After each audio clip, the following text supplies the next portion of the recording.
Olá a todos, bem-vindos à semana SOS Ansiedade. Meu nome é Nanda Tavares e eu vou estar aqui ajudando você, trazendo conhecimento sobre o que acontece nessa cachola, trazendo ferramentas e tecnologias para a gente superar esses processos de ansiedade. Hoje é o primeiro dia com vídeo, segundo dia do grupo. Ontem vocês falaram um pouco sobre qual era o objetivo dentro do grupo, juntando isso com as informações que eu já tenho de outras pessoas que eu ajudo, dos meus pacientes, dos meus clientes, dos grupos que eu participo, eu fui montando este conteúdo. Aqui o objetivo, gente, é trazer informação para que vocês entendam os processos que acontecem dentro da sua mente, como é que o seu cérebro reage, por que acontece isso, por que a gente sente aquilo, e dar ferramentas para que vocês possam desfazer essas funções dos cérebros e ter uma nova opção de agir ou de sentir frente a essa situação, os medos que estão rolando, as coisas que estão aparecendo que a gente tem que aprender a lidar, certo? Então sejam bem-vindos, eu estou aqui dentro da minha casa, então o vídeo vai ser bem caseiro, gravando aqui no meu celular. Vai ter barulho, vai ter luz que se apaga de vez em quando. Os vídeos estão sendo subidos para o YouTube, mas não estão abertos, estão exclusivamente para este grupo, certo? Mas assim, pelo YouTube é mais fácil de vocês conseguirem ver quando eu passar para o grupo. Então, hoje é terça-feira, primeiro dia de conteúdo, e a gente vai falar sobre a história do nosso cérebro e como ele reage. Porque a ansiedade, gente, é coisa da sua cabeça, para que você saiba. Então, vamos lá. Estamos há 300 mil anos atrás, mais ou menos, tá? Gente, desde que o Homo sapiens surgiu, até a gente começar a viver em cidades, a gente era coletores, caçadores e nômades. O que significa? Nós andávamos em bando, sem parar em lugar nenhum, a gente não tinha uma casa, a gente não tinha uma caverna que era nossa. A gente andava, perambulava com o nosso bando por aí, colhendo coisas para comer e caçando pequenos animais para sobreviver. Este período durou cerca de 190 mil anos, certo? 190 mil anos, é muito tempo. A gente só foi começar a parar, a plantar os nossos alimentos, a parar em algum lugar, seja por motivo que fosse, construir cidades, e isso virar vilas, civilizações, e aconteceu o que aconteceu até hoje, foram 10 mil anos, ou seja, 10 mil anos atrás a gente resolveu parar, e em 10 mil anos a gente evoluiu tudo isso que a gente evoluiu até hoje. Então, durante 190 mil anos, a gente perambulou por aí, e só há 10 mil anos a gente parou. Agora, olha só que viagem, se a gente colocar isso dentro de um ano, ou seja, se o Homo sapiens surgiu no dia 1º de janeiro, certo? E os dias atuais é dia 31 de dezembro, a gente teria parado de ser nômades no dia 15, 12 de dezembro. Ou seja, de janeiro até dezembro, dentro de uma linha histórica do Homo sapiens, a gente andou por aí, perambulou, foi caçador, foi coletor. Do dia 15 de janeiro, 12 de janeiro até o dia 31 de janeiro, a gente resolveu parar, construiu aldeias, construiu as cidades, construiu países, civilizações, revolução industrial, revolução tecnológica, e estamos aqui, quase semideuses, inventando inteligência artificial. Por que eu estou dizendo isso? Porque o nosso cérebro ainda funciona muito da forma que funcionava, do que funcionou durante 190 mil anos. Ele se acostumou a reagir frente às coisas de uma maneira e a gente ainda não conseguiu habilitar ele para funcionar frente às coisas que acontecem hoje. Talvez a nossa evolução cultural, social foi tão rápida que a gente não conseguiu que a revolução cognitiva acompanhasse, a revolução emocional acompanhasse junto, evolução. O que acontecia? Então, durante esses 190 mil anos, o nosso cérebro, que serve para nos manter vivos e para comandar o nosso corpo, mas que tem o objetivo de nos manter vivos, tá? ele reagia frente aos perigos de vida de uma forma. Tá? A nossa amígdala cerebral, que é responsável pelo batimento cardíaco, pela respiração, pela fome, pelo desejo de reprodução, né, pelo desejo sexual, também é responsável por nos manter vivos, tá? Então, frente a qualquer tipo de perigo que a nossa amígdala encontra, a amígdala cerebral encontra, ela dispara informações para o nosso corpo para a gente fugir ou lutar. Por quê?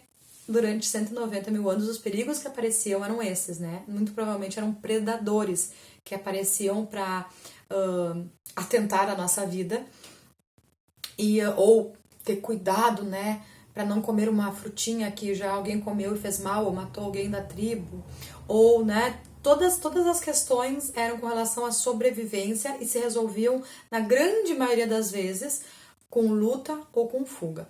Lutar ou fugir requer que a gente utilize o nosso corpo, requer que a gente utilize força.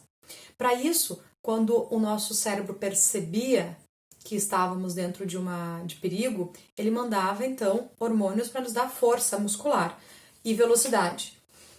Esses hormônios são cortisol e adrenalina, certo? Esses hormônios iam para os nossos músculos, ao mesmo tempo a nossa respiração reduzia, certo? Ficava mais curtinha para a gente não gastar tanta energia com a respiração. E o nosso coração bombava mais forte para mandar mais sangue para os músculos. De todas as formas, a gente tinha que reduzir certas coisas que não iam ser utilizadas naqueles instantes de fuga ou de luta, naqueles instantes de sobrevivência, né?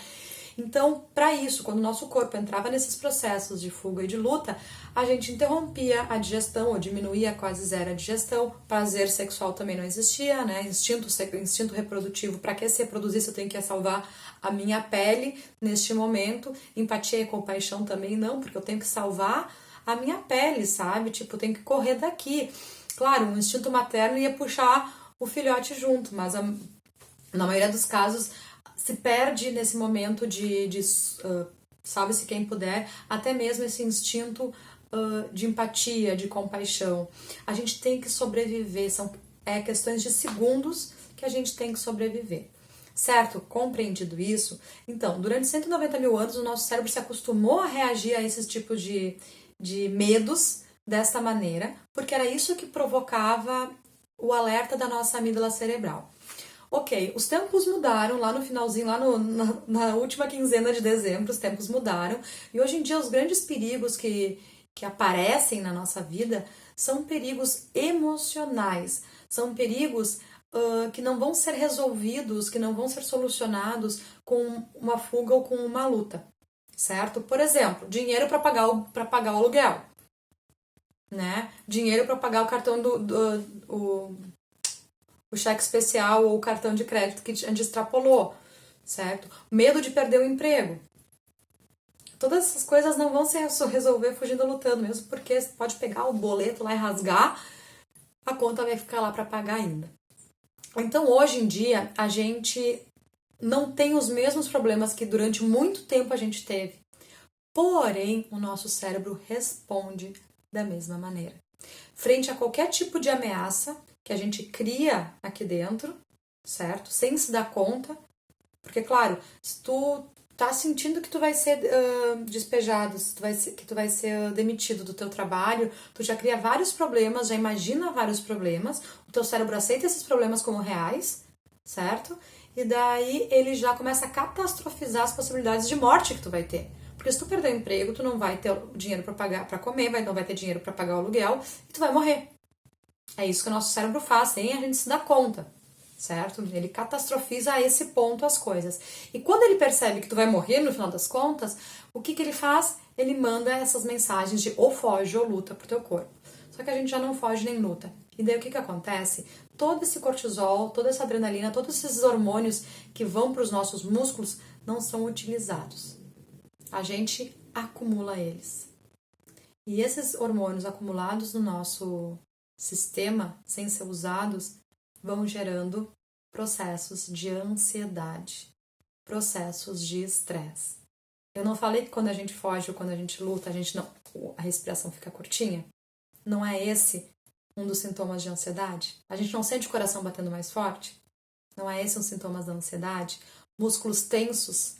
Por quê? Porque eles estão prontos para estourar num soco ou numa corrida.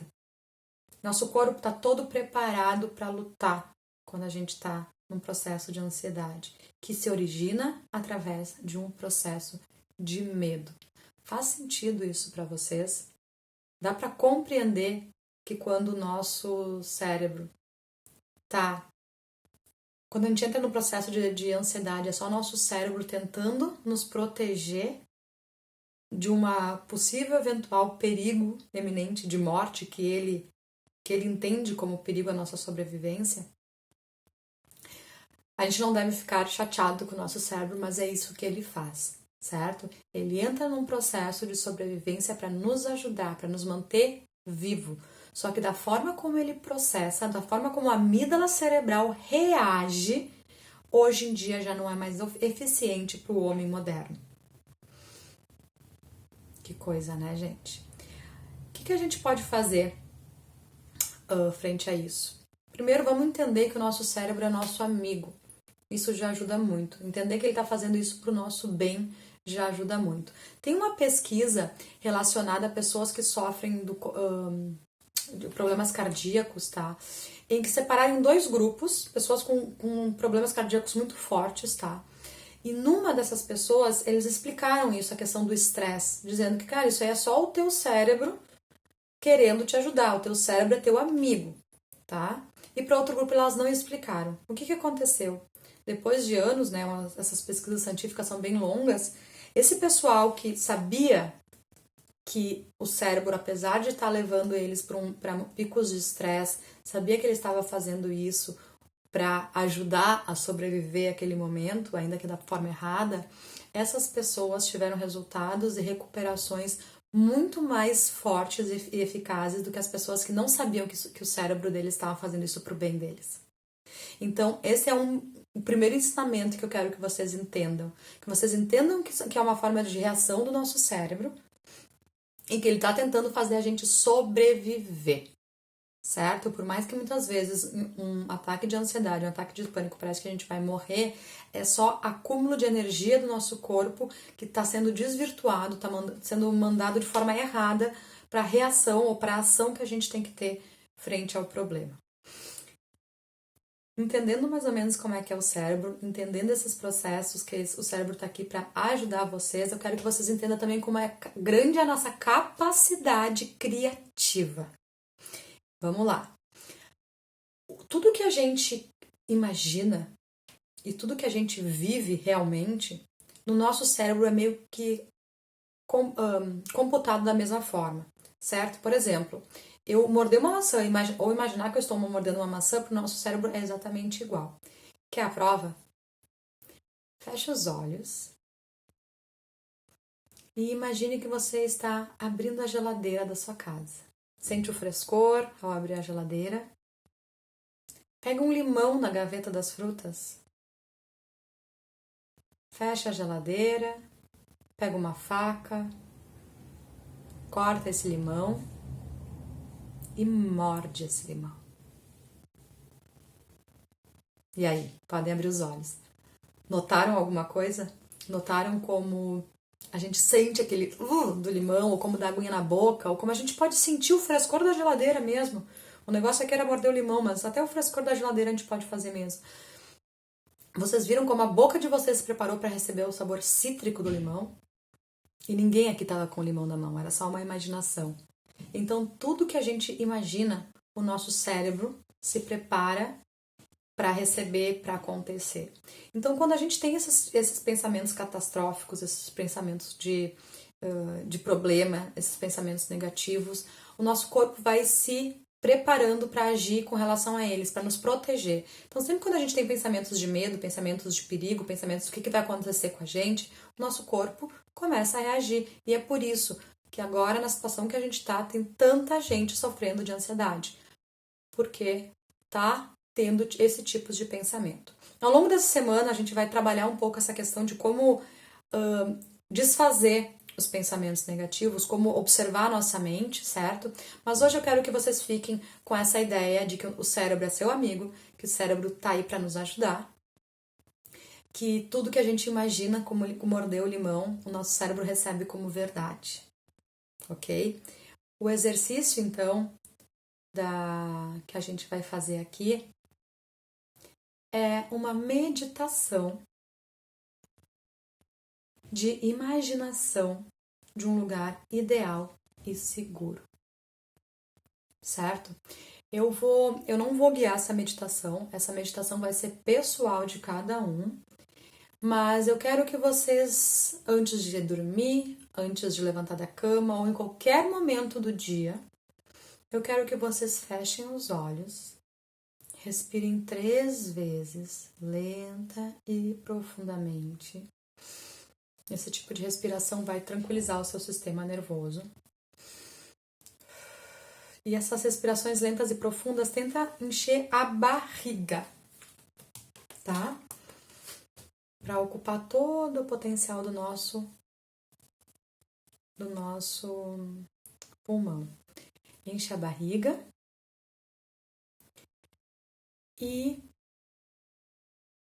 sinta, busque, desenhe, crie um lugar de segurança. Pode ser no abraço de alguém, pode ser na sua casa. Você pode idealizar um lugar ideal, um lugar onde é que você ficaria muito feliz. Imagine com o maior número de detalhes possível. Sinta-se nesse lugar. Assim como você mordeu o limão, se transporte para um lugar onde você se sinta seguro e feliz. Leve todos os detalhes possíveis. Por exemplo, eu estava guiando um amigo que é surfista e que tem como o surf como sua terapia. Então eu guiei ele numa meditação onde ele chegava na beira da praia, sentia o vento, sentia o cheiro do mar, botava um pé na areia e sentia cada grãozinho fazendo cosquinha nos seus pés. Ele caminhava na areia, botava um pé na água, sentia a temperatura da água ideal, botava o outro pé na água. E assim ele ia construindo toda uma ideia de que ele estava surfando, apesar de ele estar numa quarentena numa cidade grande sem poder sair. E eu quero que vocês façam isso, certo? Eu quero que vocês imaginem com o maior número de detalhes este lugar seguro, para que seu cérebro acredite que você está lá, neste lugar seguro, e que vocês possam, então, relaxar, descansar e se sentir um pouco menos ansioso. Isso pode ser feito em qualquer lugar, em qualquer momento. Vocês podem fechar os olhos durante alguns segundos e receber o abraço de uma pessoa, né, que vocês se sentem seguros. Isso aí também vale para quando a gente tem que enfrentar algum tipo de reunião, algum tipo de momento desafiador, e a gente pode se imaginar conseguindo fazer aquilo de uma forma muito tranquila. Isso também tranquiliza essas ansiedades pré-reuniões ou pré-eventos importantes, certo? Façam esse exercício. Como cada um vai ter o seu lugar seguro, não é uma meditação que eu possa guiar, mas façam seu exercício, estejam neste lugar seguro, escrevam depois como vocês se sentiram e comentem aqui no grupo também como vocês se sentiram quando a gente deixar o grupo aberto para interações. Tá bom, gente? Respirem fundo e a gente vai sair dessa juntos. Obrigada pelo apoio.